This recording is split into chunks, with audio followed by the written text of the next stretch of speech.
Bismillahirrahmanirrahim. Assalamualaikum warahmatullahi wabarakatuh. Waalaikumsalam. Waalaikumsalam warahmatullahi wabarakatuh. Alhamdulillah nahmaduhu wa nasta'inuhu wa nastaghfiruh wa na'udzu billahi min shururi anfusina wa min sayyiati a'malina may yahdihillahu fala mudilla lahu wa may yudlil fala hadiya lahu asyhadu an la ilaha illallah wa asyhadu anna Muhammadan abduhu wa rasuluh khataman nabiyya wa la rasula ba'da amma ba'd. Sebelum dimulai suaranya jelas, Lin? Clear. Alhamdulillah. Oke teman-teman, selamat datang ke teras kecil kami pada malam hari ini. Insya Allah kita akan bersama-sama menjadi lebih baik dan dengan cara menuntut ilmu agama. Dan insya Allah pada malam hari ini kita akan mengadakan kajian serial pertama kita, alhamdulillah, yang akan membahas tentang al-usul ats-tsalatsah karya Syekh Muhammad At-Tamimi rahimahullah.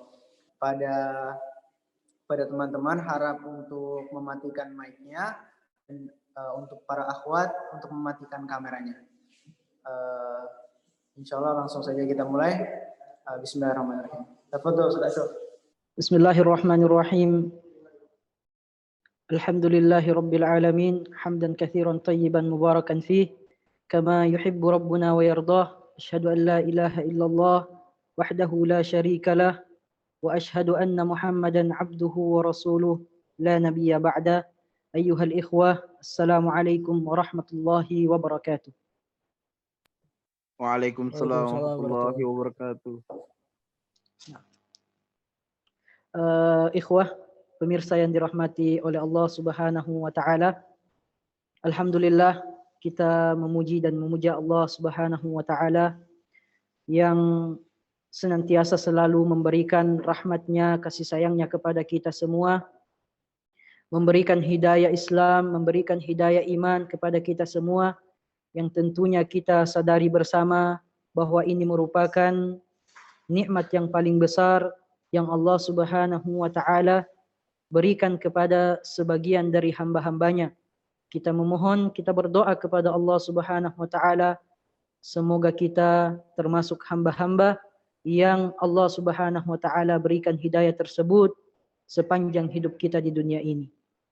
Salawat serta salam selalu kita curahkan kepada Nabiullah Muhammad sallallahu alaihi wasallam, nabi yang Allah Subhanahu wa taala utus untuk menegakkan kalimat la ilaha illallah, kalimatut tauhid di permukaan bumi ini. Ikhwah, para pemirsa yang dirahmati oleh Allah Subhanahu wa taala, alhamdulillah ini merupakan pertemuan pertama kita yang insyaallah akan berseri ke depannya. Semoga Allah Subhanahu wa taala mengizinkan hal tersebut. Kemudian ini merupakan pertemuan pertama kita yang akan membahas salah satu buah karya dari seorang imamud da'wah, Syekh Muhammad bin Abdul Wahhab At-Tamimi rahimahullahu taala, yaitu al-usul ats-tsalatsah atau dikenal juga sebagai thalathatul usul. Tiga landasan utama.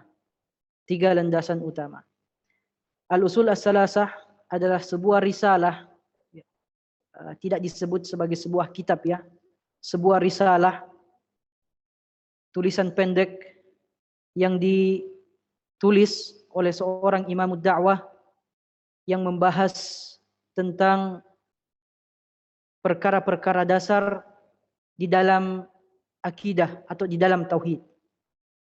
Namun untuk pertemuan pertama kali ini, ikhwah para pemirsa yang dirahmati oleh Allah Subhanahu wa taala, kita tidak langsung membahas tentang isi dari kitab Al-Usul Ats-Tsalatsah. Terlebih dahulu kita akan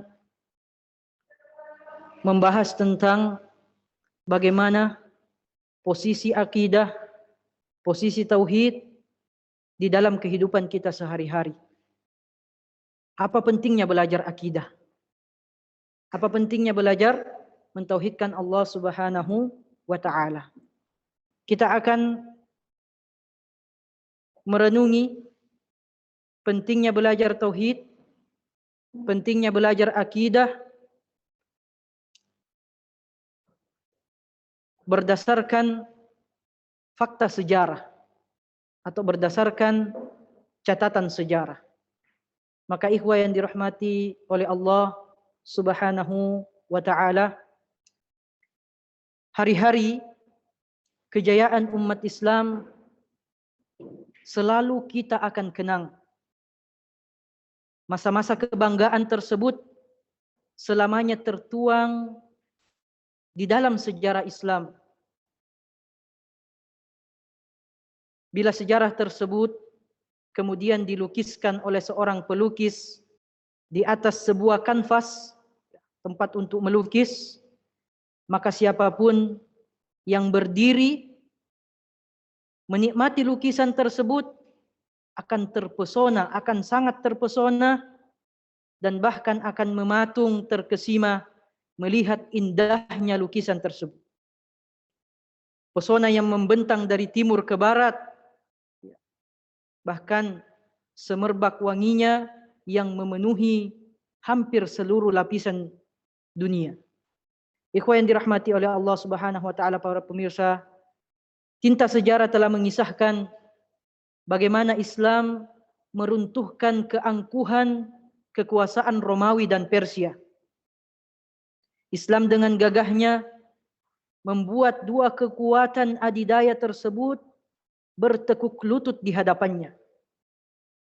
Tinta sejarah pun dengan rapi mencatat betapa majunya peradaban Islam hampir di segala bidang, baik itu dari sisi keagamaan, ekonomi, sosial, militer, ilmu pengetahuan, bahkan sampai ke masalah arsitektur. Tahukah ikhwah para pemirsa yang dirahmati oleh Allah Subhanahu wa ta'ala, bahwa dahulu di masa kejayaan Islam, negeri Islam adalah kiblat ilmu pengetahuan dunia.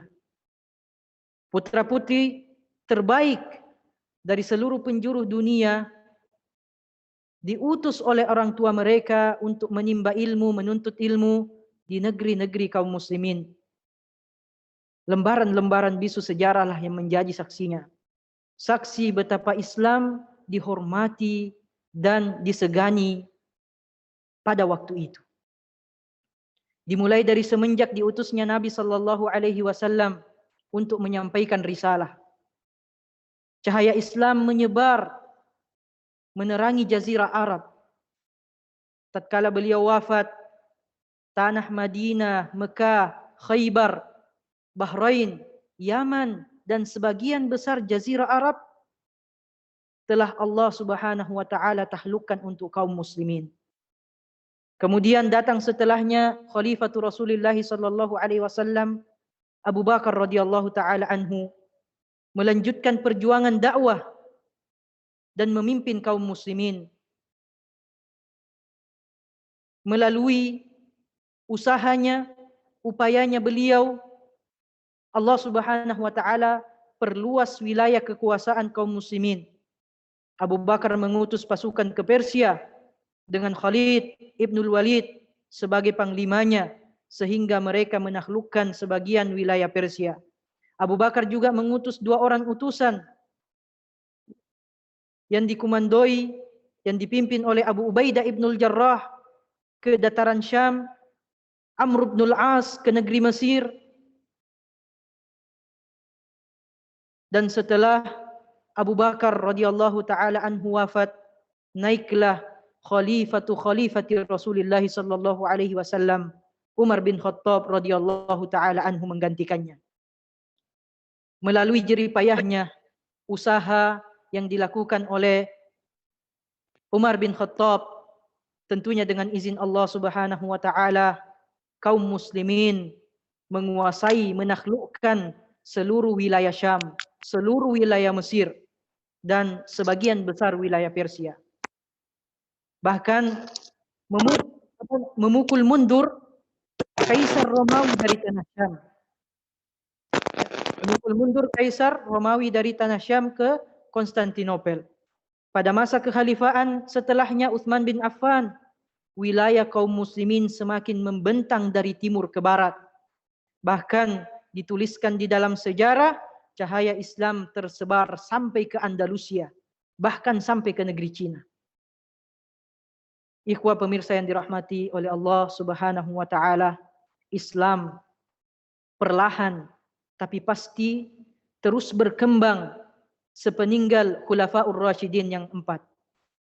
Setelahnya ada Bani Umayyah dan ada Bani Abbasiyah yang memimpin setelah mereka. Bahkan menaklukkan lebih banyak lagi bagian dari bumi Allah Subhanahu wa taala ini.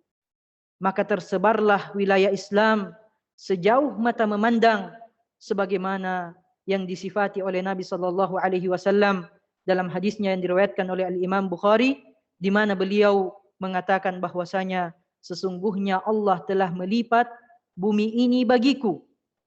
Sesungguhnya Allah Subhanahu wa taala telah melipat bumi ini bagiku hingga tampaklah bagiku bagian timur dan baratnya.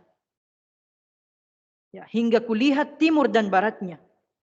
Dan kekuasaan umatku, kata Nabi sallallahu alaihi wasallam, akan meliputi apa yang dilipat untukku, apa yang Allah Subhanahu wa taala lipat untukku. Ikhwah pemirsa yang dirahmati oleh Allah Subhanahu wa taala, marilah sejenak kita kembali kepada sejarah di tahun 187 Hijriah untuk melihat sekilas kekuatan Islam pada saat itu. Ya. Seorang raja Romawi yang bernama Nikfur, ya, seorang raja Romawi pada saat itu yang bernama Nikfur, yang dijuluki sebagai Nicephorus ke-1, merusak perjanjian damai yang telah terjalin lama antara kerajaannya dan kaum muslimin. Dengan sombongnya ia membangkang dan enggan menunaikan atau membayar jizyah, membayar pajak. Kemudian ia menulis surat kepada Khalifatu al-Muslimin pada saat itu, yaitu Harun ar-Rasyid rahimahullahu taala. Apa yang ia tuliskan akan kami bacakan suratnya yang Nikfur kirim kepada Khalifah Harun ar-Rasyid.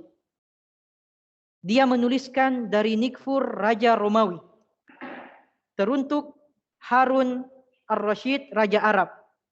Sesungguhnya ratu sebelumku menempatkanmu layaknya benteng dan menempatkan dirinya sendiri bagaikan pion. Maka ia menyerahkan padamu sejumlah harta yang tidak selayaknya kini kuberikan kepadamu. Itu semua tidak lebih karena lemah dan bodohnya wanita tersebut. Lemah dan bodohnya pemimpin Romawi sebelum Nikfur. Jika kau membaca suratku ini, dia melanjutkan tulisannya, maka kembalikan semua harta yang dulu telah engkau terima. Dan tebuslah dirimu atas apa yang telah kau rampas dahulu. Jika tidak, dia mengancam. Jika tidak, maka pedanglah antara kami dan kalian. Surat ini ketika dibaca oleh Khalifah Harun ar-Rasyid memancing murka beliau. Maka ia pun meminta tinta untuk membalas surat yang dikirimkan oleh Nikfur tadi. Tidak tanggung-tanggung ikhwah pemirsa yang dirahmati oleh Allah Subhanahu wa taala, sebagai bentuk penghinaan kepada Raja Romawi, Khalifah Harun ar-Rasyid tidak menuliskan surat tersebut di atas kertas yang baru. Tidak menuliskan surat tersebut di atas kertas yang baru, melainkan di sisi belakang surat Raja Romawi tersebut. Di sisi belakangnya. Isinya adalah Khalifah Harun ar-Rasyid memulai dengan Bismillahirrahmanirrahim. Min Harunir Rasyid, Amiril Mu'minin, ila Nikfur, Kilabur Rum. Perhatikan kuat. Dari Harun ar-Rasyid, Amirul Mu'minin, untuk Nikfur, Kilabur Rum, anjing Romawi. Dituliskan oleh Khalifah Harun ar-Rasyid. Telah kubaca suratmu, wahai anak wanita kafir. Dan jawaban untukmu adalah apa yang akan segera kau saksikan, bukan apa yang kau dengar. Wassalam. Itu yang dituliskan oleh Khalifah Harun ar-Rasyid membalas suratnya Nikfur. Maka pada hari itu pula ikhwah pemirsa yang dirahmati oleh Allah Subhanahu wa taala, bergegaslah khalifah bersama pasukannya menyerang. Kemudian beliau dan pasukannya membumi hanguskan kota Heraslia pada saat itu. Dan beliau mendapatkan kemenangan yang sangat gemilang. Akibat pembangkangannya, ya, Nikfur yang pada saat itu sudah ciut dan terhina, diminta untuk melunasi semua pajak yang belum ia bayarkan. Ditambah dengan hukuman membayar 2 kali lebih banyak untuk waktu-waktu berikutnya, untuk tahun-tahun berikutnya. Perhatikanlah ikhwah betapa hina Raja Romawi pada saat itu. Dan betapa superiornya kekuatan kaum muslimin pada saat itu. Ikhwah yang dirahmati oleh Allah Subhanahu wa taala, para pemirsa, berkaca pada sejarah indah Islam di masa lampau, di masa yang lalu, akan menyisakan sesak, akan menyisakan kesedihan bila membandingkannya dengan realita umat Islam pada saat ini. Di mana umat Islam sebagaimana yang Nabi sallallahu alaihi wasallam sabdakan di dalam hadisnya yang sahih, yushikul umam an tada'a alaikum kama tada'a al-aklatu ila qus'atiha. Faqala qailun wa min qillatin nahnu yawma idzin ya Rasulullah. Qala bal antum yawma idzin katsir walakinnakum gutha'un ka gutha'is sayl wa la yanzi'anna Allahu min suduri aduwikumul wahabata minkum wa la yakdhifanna Allahu fi qulubikumul wahan. Faqala qailun ya Rasulullah wa mal wahan. Qala hubbud dunya wa karahiyatul maut. Akan datang suatu masa di mana musuh-musuh Islam bersatu padu dan berlomba-lomba untuk memerangi kalian. Sebagaimana berebutnya orang-orang yang sedang menyantap makanan di atas nampan, di atas piring. Salah seorang dari sahabat bertanya kepada Nabi sallallahu alaihi wasallam, "Apakah karena saat itu jumlah kami sedikit wahai Rasulullah?" Maka beliau Rasulullah sallallahu alaihi wasallam menjawab, "Justru saat itu jumlah kalian banyak. Namun kalian seperti buih di lautan. Kalian bagaikan buih di lautan. Allah akan membuang rasa takut mereka kepada kalian. Rasa takut musuh kalian kepada kalian. Dan akan memasukkan penyakit al-wahan di dalam hati kalian." Apakah al-wahan itu wahai Rasulullah? Bertanya salah satu sahabat. Maka beliau Rasulullah sallallahu alaihi wasallam menjawab, hubbud dunya wa karahiyatul maut. Cinta dunia dan takut akan kematian. Ikhwah yang dirahmati oleh Allah Subhanahu wa taala, maka pertanyaan kita saat ini, di manakah sisa kejayaan masa lalu itu? Di manakah sisa kejayaan masa lalu itu? Apakah umat kita saat ini bisa mengembalikan kejayaan atau sisa-sisa kejayaan pada masa tersebut? Atau apa yang perlu kita lakukan, yang harus kita penuhi untuk bisa mewujudkan kembali kejayaan tersebut? Ini merupakan pertanyaan-pertanyaan yang tentunya ikhwah para pemirsa yang dirahmati oleh Allah Subhanahu wa taala penting untuk kita ketahui jawaban-jawabannya. Marilah sedikit kita menyelami sebab kejayaan umat Islam terdahulu. Ikhwah yang dirahmati oleh Allah Subhanahu wa taala, ada satu analogi yang sangat menarik. Ada satu analogi yang sangat menarik. Bagi orang yang berada di kota A, bagi orang yang berada di kota A, anggaplah kota A ini adalah kota Jakarta. Untuk mengetahui keadaan kota B, ya, untuk mengetahui keadaan kota B, anggaplah B adalah kota Bogor. Orang yang ada di kota A, di kota Jakarta, untuk mengetahui keadaan kota Bogor, cara yang paling mudah yang bisa dia lakukan adalah bertanya kepada mereka yang sudah pernah pergi ke kota Bogor. Yang sudah pernah pergi ke kota Bogor. Maka ikhwan yang dirahmati oleh Allah Subhanahu wa taala, barang siapa yang menginginkan surga Allah Subhanahu wa taala, maka hendaklah ia meniru orang-orang yang telah Rasulullah sallallahu alaihi wasallam jamin surga buat mereka. Ya.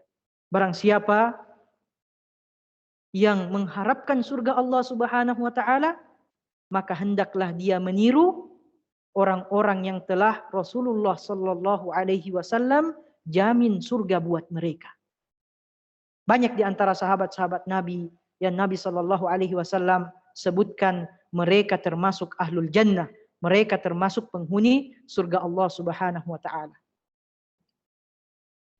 Analogi ini, ikhwah pemirsa yang dirahmati oleh Allah Subhanahu wa taala, bisa kita lontarkan kepada siapa saja yang bertanya bagaimana mengembalikan kejayaan Islam di masa lalu. Bisa menjadi jawaban kita pada orang yang bertanya bagaimana kita bisa mengembalikan kejayaan Islam di masa lalu. Maka jawabannya yang paling benar, ikhwah pemirsa yang dirahmati oleh Allah Subhanahu wa taala, adalah mari sama-sama kita meniru bagaimana cara umat terdahulu meraih kejayaan tersebut. Mari kita meniru bagaimana cara-caranya para sahabat-sahabat Nabi sallallahu alaihi wasallam, para generasi-generasi terbaik umat ini meraih kejayaan tersebut. Perlu kita ketahui, ikhwah pemirsa yang dirahmati oleh Allah Subhanahu wa taala, bagaimana kehidupan bangsa Arab sebelum diutusnya Rasulullah sallallahu alaihi wasallam di tengah-tengah mereka. Mereka berada di dalam kekacauan yang sangat luar biasa. Mereka kembali menganut kepercayaan nenek moyang mereka. Hanya segelintir dari mereka yang masih setia mengikuti millatu Ibrahim, mengikuti syariatnya Nabi Ibrahim alaihissalam. Ini menegaskan kepada kita betapa syirik telah merajalela menyirnakan cahaya tauhid, menghapuskan cahaya tauhid. Peribadatan kepada berhala menjadi pemandangan yang sangat mencolok pada saat itu. Tidak hanya sebatas kerusakan dalam masalah ideologi saja, dalam masalah akidah saja. Bangsa Arab pun telah ditimpa masalah moral yang sangat parah. Perjudian, perzinahan, bahkan penindasan secara merata merasuki umat pada waktu itu. Kehidupan sosial kemasyarakatan dalam kaitannya dengan hubungan lawan jenis sangatlah hina, sangatlah rendah. Khususnya di kalangan masyarakat menengah ke bawah. Sampai-sampai dituliskan di dalam sejarah, ikhwah yang dirahmati oleh Allah Subhanahu wa taala, pada salah satu adat atau cara pernikahan mereka, seorang wanita menancapkan bendera di depan rumahnya sebagai tanda mempersilahkan bagi laki-laki siapa saja yang ingin mendatanginya. Ya, yang ingin mendatanginya, tanda kutip. Jika sampai ia melahirkan, maka semua yang pernah melakukan hubungan dengannya dikumpulkan. Kemudian diundang seorang ahli nasab di antara mereka untuk menentukan siapa bapaknya. Siapa yang ditunjuk oleh ahli nasab tersebut harus menjadi suaminya, harus bertanggung jawab terhadap perempuan dan anaknya tersebut. Ikhwah yang dirahmati oleh Allah Subhanahu wa taala, gambaran ini menunjukkan kepada kita betapa rusaknya moral di masa sebelum Nabi sallallahu alaihi wasallam diutus di tengah-tengah masyarakat Arab. Lalu setelah itu diutuslah Nabi sallallahu alaihi wasallam yang mana beliau digambarkan bagaikan hujan deras di tengah kering kerontangnya tanah Arab saat itu. Perlahan tapi pasti beliau mengajarkan nilai-nilai tauhid dan meluruskan kembali norma-norma sosial yang telah rusak. Bahkan beliau menyempurnakannya. Ikhwah yang dirahmati oleh Allah Subhanahu wa taala, 10 tahun lamanya beliau menanamkan tauhid di hati para sahabatnya pada saat periode Mekah. Bukan waktu yang sebentar. Namun begitulah teladan yang telah beliau tinggalkan. Ini memberikan pelajaran kepada kita betapa pentingnya tauhid, betapa pentingnya akidah yang benar sebagai cikal bakal kesuksesan umat. Sebagai alasan, sebagai sebab kesuksesan umat muslim. Banyak hadis-hadis yang menggambarkan kegigihan Nabi Shallallahu Alaihi Wasallam agar akar-akar tauhid ini menghujam kuat di hati para pengikutnya, di hati para sahabatnya radhiyallahu taala anhum ajma'in. Tauhid atau akidah yang benar adalah fokus utama Nabi Shallallahu Alaihi Wasallam dalam membangun umat. Ini tergambar di dalam banyak hadis Nabi SAW. Di antaranya ketika beliau mengutus Mu'adz bin Jabal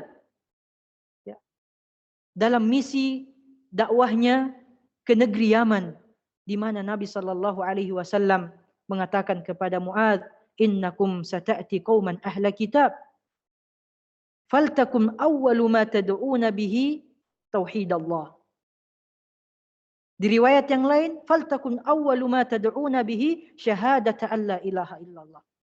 Kamu akan datang ke negeri di mana para penghuni negeri tersebut adalah ahlul kitab.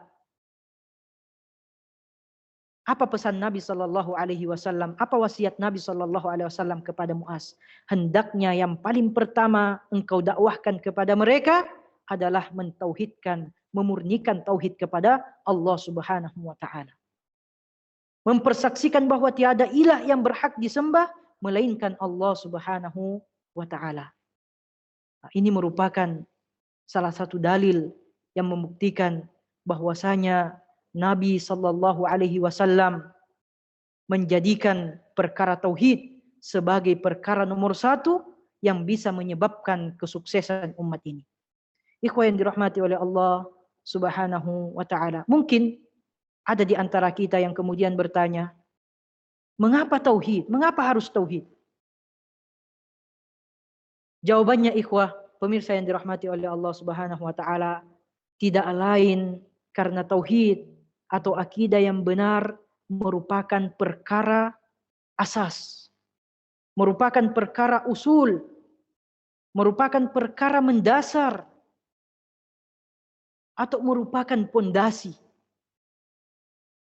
yang semegah apapun bangunan tanpa pondasi yang kuat, maka kemegahan tersebut hanyalah bersifat sementara, hanyalah bersifat semu.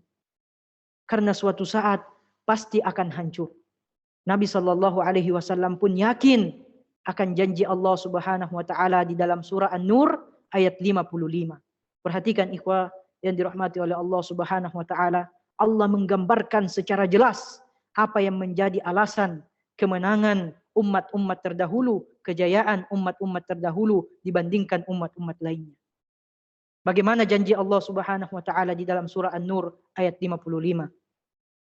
Wa'adallahu alladhina amanu minkum wa 'amilus shalihat la yastakhlifannahum fil ardi kama istakhlafa alladhina min qablihim wa la yumakkinanna lahum dinahum alladhi irtada lahum wa la yubaddilannahum min ba'di khawfihim amna ya'budunani la yusyrikuna bi syai'a wa man kafara ba'da dzalika fa ulaika humul fasiqun. Perhatikan ikhwah yang dirahmati oleh Allah Subhanahu wa taala. Dan Allah Subhanahu wa taala berjanji kepada orang-orang yang beriman di antara kalian dan orang-orang yang mengerjakan amal saleh. Sungguh Allah Subhanahu wa taala akan menjadikan mereka berkuasa di muka bumi ini. Sebagaimana Allah Subhanahu wa taala menjadikan orang-orang sebelum mereka berkuasa. Allah Subhanahu wa taala mengajak kita berpikir, melihat kepada bukti sejarah bahwa Allah menjadikan umat-umat terdahulu, orang-orang terpilih di antara mereka berkuasa di muka bumi ini. Dan sungguh Allah Subhanahu wa taala akan mengukuhkan, meneguhkan bagi mereka agama yang Allah Subhanahu wa taala telah ridhoi. Dan Allah Subhanahu wa taala benar-benar akan menukar keadaan mereka, menggantikan keadaan mereka sesudah mereka berada dalam ketakutan menjadi aman sentausa, menjadi tentram. Apa syaratnya ikhwah yang dirahmati oleh Allah? Mereka tetap menyembahku dan tidak mempersekutukan sesuatu apapun denganku. Ini syaratnya. Syaratnya adalah tauhid. Syaratnya adalah kemurnian tauhid. Menyembahku dan tidak mempersekutukan sesuatu apapun denganku. Dan barang siapa yang kafir, tetap kafir setelah janji Allah Subhanahu wa taala tersebut, maka mereka itulah orang-orang yang fasik.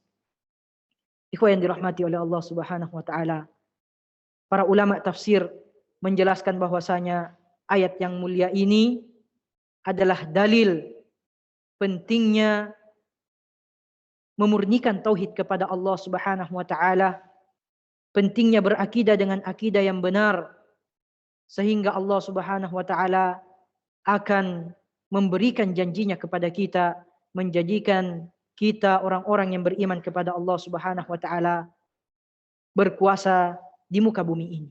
Dan Allah Subhanahu wa taala telah membuktikan sumpah tersebut kepada umat-umat terdahulu. Kita kembali kepada sejarah di mana Allah Subhanahu wa taala menganugerahkan kekuasaan dan kekuatan kepada Sulaiman, kepada Nabi Daud alaihi wassalam. Yang di mana tidak akan ada lagi kekuatan seperti kekuasaannya Nabi Sulaiman alaihi salam. Kilo ya.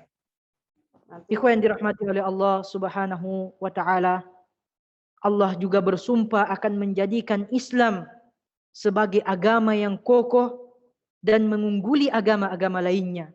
Rasa aman akan tercipta, rasa tentram akan tercipta, dan akan menggantikan ketakutan yang menyelimuti kaum muslimin. Namun ikhwan yang dirahmati oleh Allah Subhanahu wa taala, yang perlu kita garis bawahi bahwa janji Allah tersebut memiliki syarat yang harus terpenuhi.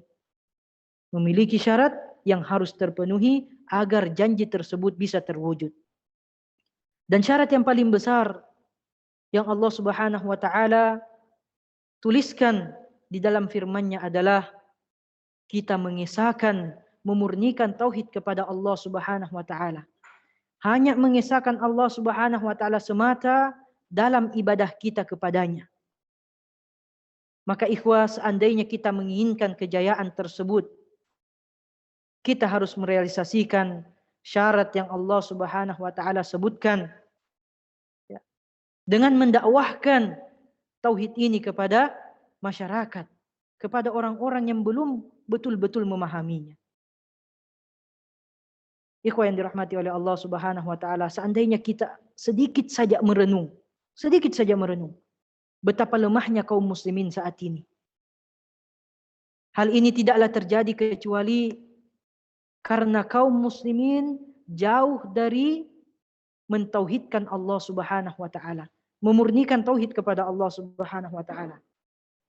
Ketika kita melihat realita umat Islam saat ini, kita akan dipaksa untuk mengakui bahwa umat Islam di zaman kita saat ini sangat jauh dari kemurnian tauhid. Sangat jauh dari kemurnian tauhid. Masih banyak di antara saudara-saudara kita yang mengaku beriman, mengaku Islam, malah terjerumus ke dalam kubangan lumpur kesyirikan. Tawaf di kuburan, meminta-minta di kuburan kepada penghuni kuburan yang dianggap sebagai orang yang saleh. Berharap agar sahibul kubur bisa memberikan uluran tangan kepada mereka dari alam gaib sebagai mediator, sebagai wasilah untuk mereka kepada Allah Subhanahu wa taala agar hajat mereka, agar kebutuhan-kebutuhan mereka bisa mereka dapatkan. Belum lagi ikhwan yang dirahmati oleh Allah Subhanahu wa taala, banyaknya praktek-praktek klinik perdukunan, ya. Bahkan sekarang ada perdanu, ya. Ada perdanu, ada medianya, disediakan medianya gitu. Ini menunjukkan ikhwah bahwa dakwah tauhid ini belum betul-betul tersebar di tengah masyarakat kita. Kemudian menjamurnya orang-orang yang terbuai oleh janji-janji ramalan bintang, banyak sekali. Bahkan mungkin ada di antara kita membuka media sosial, ya, memeriksa bintang saya apa, kemudian apa prediksi bintangnya gitu. Tentang karirnya, tentang jodohnya. Masih banyak yang melakukan. Mengaku muslim, mengaku anak ma'had, anak pesantren. Tapi masih banyak yang melakukan seperti itu. Ikhwan yang dirahmati oleh Allah Subhanahu wa taala. Bahkan juga di antaranya ya masih ada yang percaya akan kekuatan alam yang mandiri. Ya, akan kekuatan alam yang mandiri kemudian lepas dari kudratullah, lepas dari kekuasaan Allah Subhanahu wa taala. Di sisi yang lain ada manusia-manusia modern yang sok modern, yang skeptis atau tidak percaya pada hal-hal yang sifatnya ghaibiyat. Tidak percaya pada hal-hal yang sifatnya mistik. Malah mereka jatuh pada bentuk kesyirikan yang lain, yaitu ketidakpercayaan terhadap perkara-perkara gaib yang termaktub, yang ada di dalam Al-Quran maupun sunnah-sunnah Nabi Sallallahu Alaihi Wasallam yang sahih. Sehingga lahirlah keangkuhan ateisme di tengah-tengah mereka yang mengingkari eksistensi Allah Subhanahu wa taala, mengingkari keberadaan Allah Subhanahu wa taala. Padahal sangat disayangkan ironinya, fitrah mereka telah meyakini keberadaan Allah Subhanahu wa taala.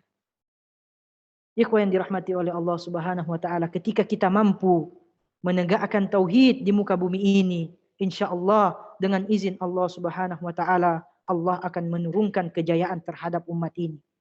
Begitulah yang disebutkan oleh Al-Imam As-Sa'di rahimahullahu taala ketika menafsirkan ayat yang kita bacakan tadi. Janji Allah Subhanahu wa taala di dalam ayat ini, kata beliau, akan senantiasa berlaku sampai hari kiamat. Tidak hanya berlaku untuk umat-umat terdahulu, tapi akan berlaku sampai hari kiamat selama mereka kaum muslimin menegakkan iman dan amal saleh, diraihnya apa yang telah dijanjikan oleh Allah Subhanahu wa taala adalah merupakan kepastian. Merupakan kepastian, karena itu merupakan janji langsung dari Allah Subhanahu wa taala. Kemenangan orang-orang kafir dan munafik pada sebagian masa serta berkuasanya mereka di atas kaum muslimin tidak lain disebabkan oleh pelanggaran kaum muslimin dalam masalah iman dan dalam masalah amal soleh. Ikhwan yang dirahmati oleh Allah Subhanahu wa taala. Yang perlu kita fahami juga, yang menyebabkan umat ini mundur dan muncul rasa takut di dalam diri mereka adalah karena mereka jauh dari tauhid, jauh dari akidah yang benar, jauh dari menegakkan hak-hak Allah Subhanahu wa taala. Sebagaimana yang kita sampaikan tadi, masih banyak praktek kesyirikan yang melanggar hak-hak Allah Subhanahu wa taala yang terjadi di tengah-tengah masyarakat kita. Dalam Al-Quran Allah Subhanahu wa taala sangat jelas bahwasanya sebab rasa takut tersebut ada di dalam diri kaum muslimin adalah kesyirikan, karena mereka menyekutukan Allah Subhanahu wa taala. Sebagaimana Allah Subhanahu wa taala berfirman di dalam surah Ali Imran ayat 151, Sanulki fi qulubil ladzina kafaru ar-ru'ba bima asyraku billah ma lam yunazzil bihi sultana. Akan kami masukkan ke dalam hati orang-orang kafir rasa takut, rasa gentar menghadapi orang-orang beriman, disebabkan mereka mempersekutukan Allah Subhanahu wa taala dengan sesuatu yang Allah Subhanahu wa taala sendiri tidak menurunkan keterangan tentang hal tersebut. Al-Imam Al-Qurtubi rahimahullahu taala ketika membaca ayat ini, ketika menjelaskan ayat ini, beliau menjelaskan ay kana sababu ilqa'ir ru'bi fi qulubihim isyrakuhum, yaitu sebab Allah Subhanahu wa taala memasukkan rasa takut di dalam hati mereka adalah karena perbuatan syirik mereka. Perhatikan ikhwan yang dirahmati oleh Allah Subhanahu wa taala. Jadi solusi utamanya adalah mengembalikan umat kepada tauhid, kepada akidah yang benar untuk menunaikan hak-hak Allah Subhanahu wa taala. Kalau hak-hak Allah Subhanahu wa taala kita sudah tunaikan, maka kita harus percaya bahwa Allah Subhanahu wa taala akan menunaikan janjinya. ⁇ Kemudian kita mengembalikan umat Islam ini ke masjid-masjid Allah Subhanahu wa taala, ke rumah-rumah Allah Subhanahu wa taala. Untuk apa? Untuk mempelajari agama, untuk memupuk iman mereka agar senantiasa imannya selalu meningkat. Sejarah telah membuktikan, ikhwan yang dirahmati oleh Allah Subhanahu wa taala, bahwa dengan kekuatan tauhid, dengan kekuatan akidah yang benar, belum pernah tercatat di dalam sejarah dunia manapun dalam kurun waktu 30 tahun atau kurang lebih 30 tahun masa pemerintahan Khulafaur Rasyidin, Islam hampir menguasai sepertiga dunia. Padahal sebagaimana yang kita sampaikan di awal tadi, pada saat itu sedang ada dua negara adidaya yang berkuasa, yaitu Romawi dan Persia. Sedangkan Islam yang berasal dari tanah Arab tidak diperhitungkan pada saat itu karena kemiskinannya, kekeringannya, dan keterbelakangannya. Ternyata dengan kekuatan tauhid dan akidah Islam, tentunya dengan izin Allah Subhanahu wa taala, Islam mampu menunjukkan kemampuannya. Sebaliknya, ikhwan yang dirahmati oleh Allah Subhanahu wa taala, jika kita juga melihat kepada sejarah bagaimana kaum muslimin yang mulai menjauh dari agama mereka, mereka dikuasai oleh musuh, sebagaimana sejarah jatuhnya kota Baghdad, sejarah jatuhnya kota Andalusia, padahal saat itu kaum muslimin sedang berada di puncak kejayaan dunia. Dari segi kekayaannya, dari segi ekonominya, dari segi politiknya. Ikhwan yang dirahmati oleh Allah Subhanahu wa taala, maka meninggalkan agama, meninggalkan kemurnian tauhid, meninggalkan akidah yang benar adalah sebab utama kelemahan kaum muslimin. Bukan karena lemah ekonomi, bukan karena lemah politik, bukan karena lemah militernya dan lain-lain sebagainya. Itu alasan yang kesekian kalinya. Alasan yang paling utama adalah meninggalkan agama, meninggalkan kemurnian tauhid, meninggalkan akidah yang benar. Dan inilah yang disebutkan oleh Nabi Shallallahu Alaihi Wasallam di dalam sebuah hadisnya yang diriwayatkan oleh Al-Imam Abu Dawud rahimahullahu taala, "Idza tabaya'tum bil 'inah wa akhadtum adnabal baqar wa raditum biz-zar' wa taraktumul jihad, sallallahu alaikum dhulla la yanzi'uhu hatta tarji'u ila dinikum." Apabila kalian telah berjual beli dengan cara inah, salah satu bentuk jual beli dengan cara yang ribawi, dan kalian telah disibukkan memegang ekor-ekor sapi, dan telah senang dengan bercocok tanam, kalian disibukkan oleh dunia sehingga meninggalkan akhirat kalian, dan juga kalian telah meninggalkan jihad. Jihad yang paling utama di zaman kita saat ini adalah menuntut ilmu, sehingga ketika kita bersikap, semua sikap kita didasari dengan ilmu, bukan didasari dengan syahwat, bukan didasari dengan perasaan kita masing-masing. Maka apa yang dikatakan oleh Nabi Sallallahu Alaihi Wasallam, sallallahu alaikum dhulla, maka Allah Subhanahu Wa Taala akan kuasakan, akan timpakan kehinaan kepada kalian. La yanzi'uhu hatta tarji'u ila dinikum. Allah Subhanahu Wa Taala tidak akan mengangkat, tidak akan mencabut atau menghilangkan kehinaan tersebut hingga kalian kembali kepada agama kalian. Maka solusi utama kejayaan umat Islam adalah kembali kepada kemurnian ajaran agama Islam, kembali kepada tauhid, kembali kepada akidah yang benar. Inilah ikhwah yang dirahmati oleh Allah Subhanahu wa taala, apa yang mungkin sempat bisa ana sampaikan pada kesempatan kali ini, yang semoga menjadi motivasi bagi kita semua untuk senantiasa selalu semangat mempelajari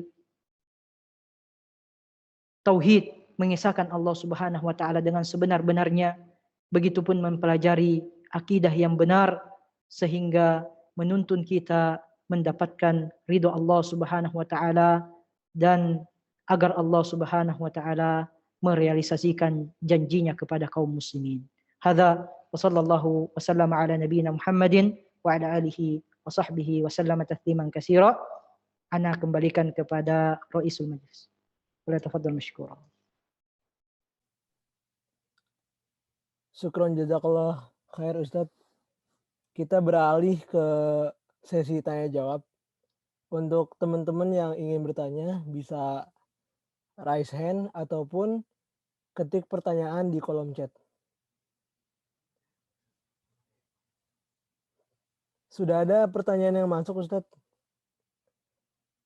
Pertanyaan yang pertama, apakah ke depan Islam bisa berjaya dengan banyaknya stigma negatif terhadap Islam seperti teroris, Islam radikal, dan sebagainya? Syukran.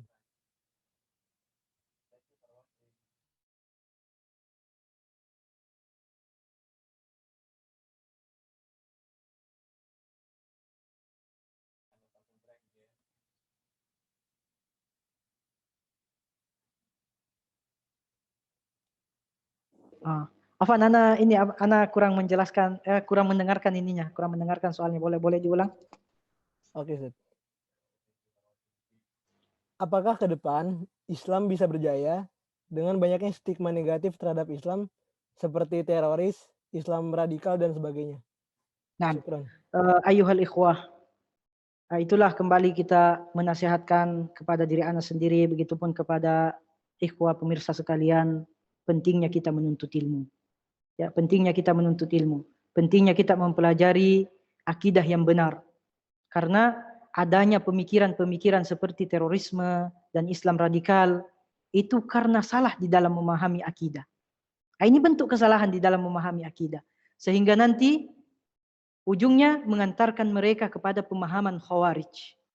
Ya. Kalau kita tidak mendalami tentang akidah, tentang agama kita, bagaimana akidah yang benar, yang difahami oleh Ahlus Sunnah wal Jamaah, maka tentunya itu akan sulit untuk terrealisasikan. Inilah tugas utama kita, tugas berat kita. Bagaimana kita belajar memahami akidah yang benar, setelah belajar bagaimana kita mendakwahkannya, mengajak umat dengan hikmah, dengan baik, dengan bahasa yang baik, dengan bahasa yang hikmah, sehingga mereka mau menerima seruan ini. Adapun cobaan-cobaan yang akan kita terima pada saat mendakwahkan kebaikan tersebut, itu keniscayaan, pasti ada. Pasti ada. Makanya kita di antara tanda-tanda orang yang beriman, orang yang bertakwa kepada Allah Subhanahu wa taala harus memiliki sifat sabar. Ya, harus memiliki sifat sabar dalam 3 keadaan yang mewakili keadaan-keadaan kita keseharian. Bersabar dalam rangka mentaati Allah, bersabar dalam meninggalkan larangan-larangan Allah, bersabar dalam menghadapi cobaan-cobaan, ujian-ujian dari Allah Subhanahu wa taala. Percaya dan yakin Allah Subhanahu wa taala sudah berjanji. Allah Subhanahu wa taala sudah berjanji, wa'adallahu alladhina amanu minkum wa 'amilus shalihat. Bagi orang-orang yang beriman dan orang-orang yang beramal saleh. Syaratnya jangan mempersekutukan Allah Subhanahu wa taala. Murnikan tauhid kepada Allah Subhanahu wa taala. Maka apa natijahnya? La yastakhlifannahum fil ardi kama stakhlafal ladzina min qablihim. Maka mereka akan diberikan kejayaan oleh Allah Subhanahu wa taala. Dan kejayaan ini sudah terjadi, sudah pernah terjadi. Sebagai bukti bahwa itu sangat mudah untuk Allah Subhanahu wa taala lakukan. Ya, bahasa ini hanya bisa keluar dari bahasa orang yang betul-betul berusaha memurnikan tauhidnya kepada Allah Subhanahu wa taala. Berusaha mempelajari akidah dengan cara yang benar sesuai dengan pemahamannya para salafun salih. Hadza wallahu a'lam bissawab. Semoga bisa menjawab pertanyaannya. Baik, jazakallahu khair. Pertanyaan selanjutnya, kalau jihad yang paling utama adalah menuntut ilmu, apakah karyawan yang melakukan tugasnya juga tergolong sebagai penuntut ilmu? Syukran. Apakah karyawan yang melakukan tugasnya tergolong sebagai penuntut ilmu? Nah, ini tergantung karyawannya, karyawan apa dulu ya. Kalau Ustadz kan karyawan juga, tapi karyawan mengajar. Ya. Nah, artinya Ustadz menuntut ilmu gitu. Tapi kalau karyawannya kerja-kerja misalnya kerja di mall dan lain sebagainya, kalau tidak dibarengi dengan membaca-baca kitab-kitab, membaca-baca ilmu, maka itu tidak termasuk di dalam menuntut ilmu. Jadi tergantung karyawannya. Apapun kerjaannya, selama penghasilannya halal, maka itu tidak masalah. Tidak masalah. Namun jangan pernah lupakan menuntut ilmu.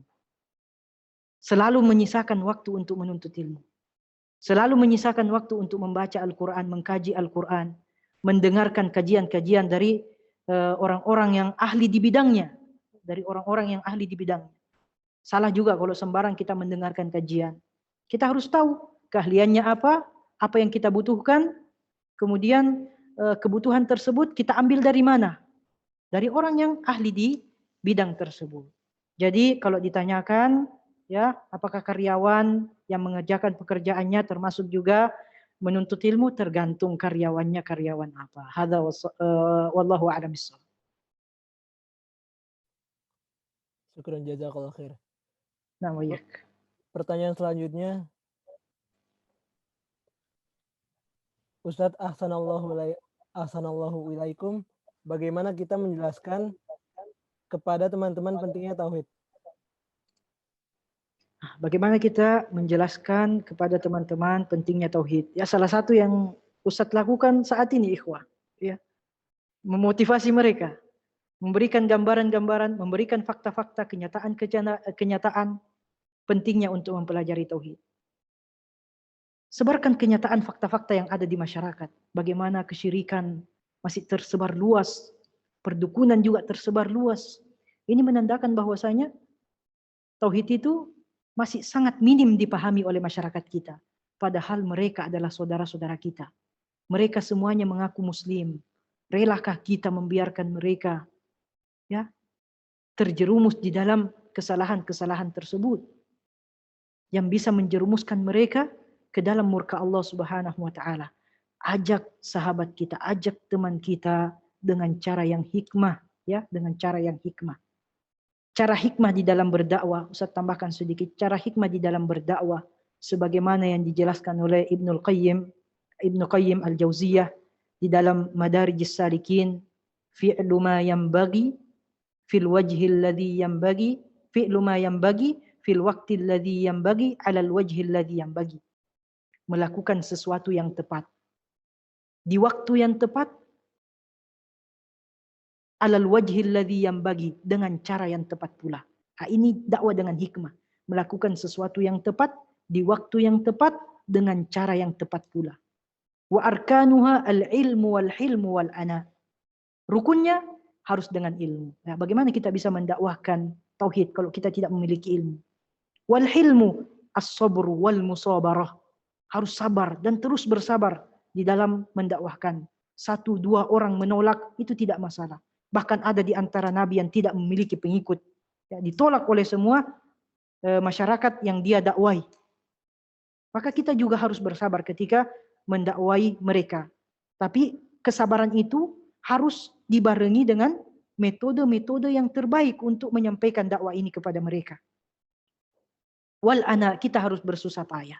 Memang harus bersusah payah. Bersusah payah menuntut ilmu, bersusah payah berdakwah, ya, bersusah payah di dalam bersabar. Nah, itu rukunnya berdakwah dengan hikmah. Ajaklah teman-teman kita dengan cara yang terbaik yang bisa kita lakukan.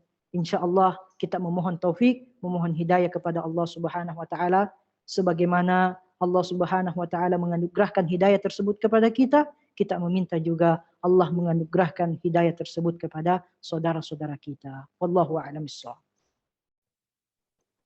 Baik, pertanyaan selanjutnya. Banyak ya. Nah, Ada 2 lagi terakhir.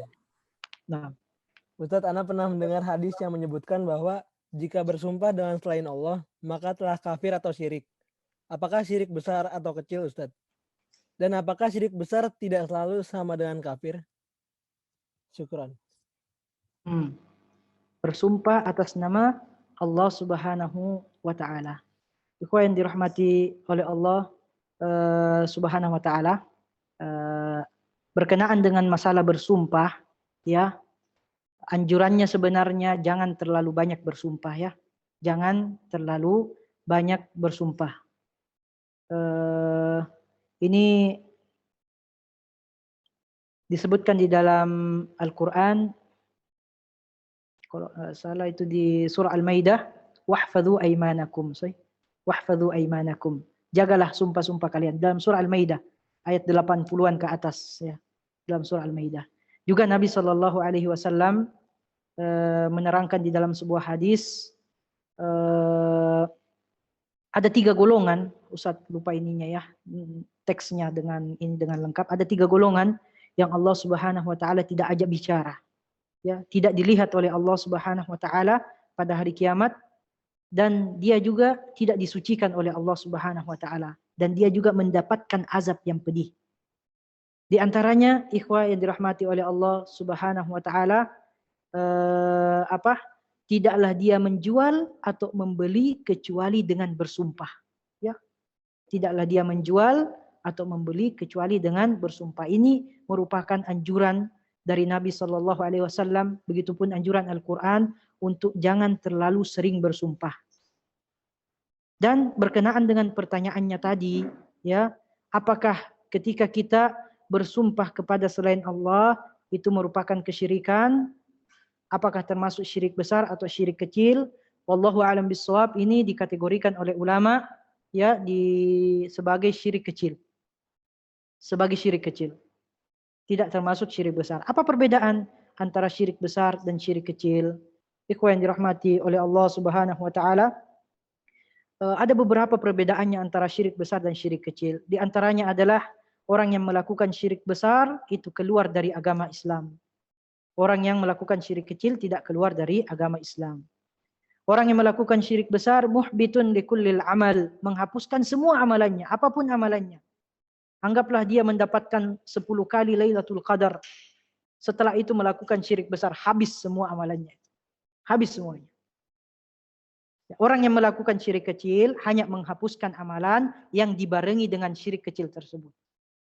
Tidak menghapuskan seluruh amalannya.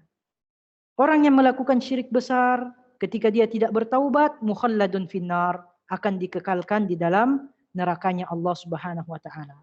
Orang yang melakukan syirik besar, syirik kecil, la yujabul khald finnar. Tidak mesti, tidak harus dia dikekalkan di dalam nerakanya Allah Subhanahu wa taala karena dia melakukan maksiat besar. Maksiat besar. Namun jangan melihat kepada kecil dan besarnya ikhwah. Jangan melihat kepada kecil dan besarnya. Mau kecil mau besar semuanya dosa besar. Bahkan syirik kecil pun yang kita bahasakan kecil ya. Semestinya ini salah ya ketika kita membahasakan kecil dan besar. Akhirnya menimbulkan penilaian bahwa kecil kok nggak masalah gitu. Ini kecil tapi disebutkan oleh ulama di antaranya Syekh Saleh bin Fauzan hafizahullahu taala, asyirkul asghar akbarul kabair. Syirik kecil adalah dosa besar yang paling besar. Adalah dosa besar yang paling besar. Jadi meskipun itu merupakan syirik kecil, jangan tetap harus dihindari. Berusaha sebisa mungkin untuk terus menghindarinya. Hadza wallahu a'lam bishawab. Baik, pertanyaan terakhir Ustaz. Nah, mengapa dakwah untuk mencegah kesyirikan diutamakan padahal tidak ada orang yang menyembah patung dan lain-lain pada saat ini? Mengapa tidak dari perkara yang lain terlebih dahulu? Ikhwan yang dirahmati oleh Allah Subhanahu wa taala, kesyirikan itu bukan hanya menyembah patung, ya. Semakin modern manusia semakin modern juga kesyirikannya. Ya. Bukan hanya sekedar menyembah patung gitu. Inilah kesalahan kebanyakan masyarakat kita karena menganggap kesyirikan itu hanya sekedar menyembah berhala. Tidak ada bentuk-bentuk kesyirikan yang lainnya. Padahal kesyirikan itu ikhwah, kesyirikan itu, apa sih definisi daripada kesyirikan? Kalau kita melihat meninjau dari definisinya, taswiyatu ghairillahi billah fima huwa min khasaisillah. Menyamakan Allah dengan selain Allah dalam hal-hal yang merupakan kekhususan-kekhususan Allah. Apa kekhususannya Allah? Kekhususannya Allah rububiyahnya, uluhiyahnya, dan asma dan sifatnya. Ketika kita menyamakan Allah Subhanahu wa taala dalam masalah uluhiyah, peribadatan, dalam masalah peribadatan, kita banyak bentuk ibadah yang dianjurkan di dalam agama Islam, berdoa, sholat, dan ibadah-ibadah yang lainnya. Ketika kita berdoa kepada selain Allah, itu juga termasuk kesyirikan. Ya. Ketika kita beribadah, melakukan sholat, niatnya bukan untuk Allah Subhanahu wa taala, itu juga termasuk kesyirikan. Jadi tidak mesti harus Kesyirikan itu hanya menyembah berhala saja, menyembah patung saja. Ya. Menyamakan Allah dalam masalah rububiyah, kita meyakini bahwa ada pencipta selain Allah Subhanahu wa taala, itu juga merupakan kesyirikan. Kita meyakini bahwa ada raja yang sama kedudukannya dengan Allah, itu juga merupakan kesyirikan. Kita meyakini bahwa ada yang mengatur alam semesta ini, itu juga merupakan kesyirikan. Ya, ada yang mengatur alam semesta ini selain daripada Allah Subhanahu wa taala, itu juga merupakan kesyirikan. Begitu juga bisa terjadi kesyirikan dalam asma dan sifatnya Allah Subhanahu wa taala. Ada sifat-sifat khusus, ada nama-nama khusus bagi Allah Subhanahu wa taala ketika diberikan kepada orang lain, kepada manusia, kepada makhluk, maka itu termasuk juga mensekutukan Allah Subhanahu wa taala. Inilah pentingnya. Ini pertanyaan ini ikhwah menunjukkan pentingnya kita belajar tauhid. Ternyata bahkan ada di antara kita yang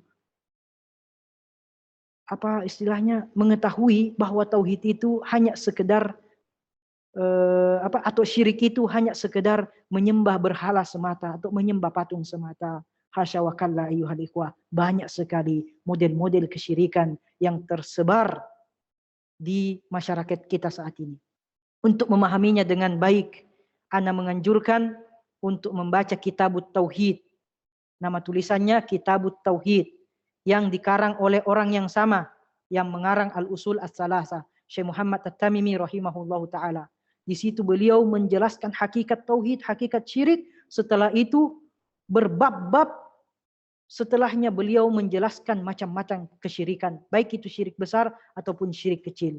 Ini akan lebih memperdalam pemahaman kita terhadap bagaimana memurnikan tauhid kepada Allah Subhanahu wa taala dan menjauhi sejauh mungkin kesyirikan kepada Allah Subhanahu wa taala. Haza wallahu a'la wa a'lam bis-shawab. Baik. Alhamdulillah kita sudah sampai pada sesi terakhir di kajian pada malam hari ini. Kepada Ustadz Ashraf mungkin bisa menambahkan closing statement dari topik kajian pada malam hari ini. Nah, ikhwah yang dirahmati oleh Allah Subhanahu wa taala, sebagai closing ya pesan sebagaimana yang Ustadz atau sebagaimana yang Ana sampaikan tadi, ya yang menjadi catatan penting di kajian kita kali ini adalah barang siapa yang ingin masuk surga hendaknya meniru orang-orang yang Rasulullah Sallallahu Alaihi Wasallam jamin surga buat mereka. Sekali lagi, barang siapa yang ingin masuk surga hendaknya ia meniru, mencontoh orang-orang yang Rasulullah Sallallahu Alaihi Wasallam jamin surga buat mereka, yaitu para sahabat-sahabat Nabi Sallallahu Alaihi Wasallam yang mulia. Inilah landasan memahami Al-Quran, landasan memahami As-Sunnah dengan benar yang direkomendasikan oleh Allah Subhanahu Wa Taala, begitupun direkomendasikan oleh Nabinya Sallallahu Alaihi Wasallam. Hada wa sallallahu wasallam ala nabiyina Muhammadin wa ala alihi wa sahbihi wa sallama tasliman katsira. Subhanakallahumma bihamdik asyhadu an la ilaha illa anta astaghfiruka wa atubu ilaik. Wassalamu alaikum warahmatullahi wabarakatuh. Waalaikumsalam warahmatullahi wabarakatuh. Waalaikumsalam warahmatullahi wabarakatuh. Jazakumullah khair. Jazakallah khair, Ustaz. Barakallahu fiik. Fikum barak. Aina babi? Babi aina dafa? Wajud? Tafadhol bagi teman-teman yang ingin live silakan kajian. Insyaallah yang panitia teras kecil kami akan melakukan sedikit evaluasi. Syukran Ustaz Ashraf. Assalamualaikum. Masya Allah Rafi. Waalaikumsalam warahmatullahi. Telat Telat datang nih. Telat datang. wabarakatuh. Kajian. Jazakallah khair, barakallahu fiik. Assalamualaikum. Fiik barakallah. Waalaikumsalam warahmatullahi wabarakatuh. Ana aidan sa'atruk saya. Babas. Nah, assalamualaikum. Waalaikumsalam warahmatullahi wabarakatuh. Jazakallah khair, Ustaz.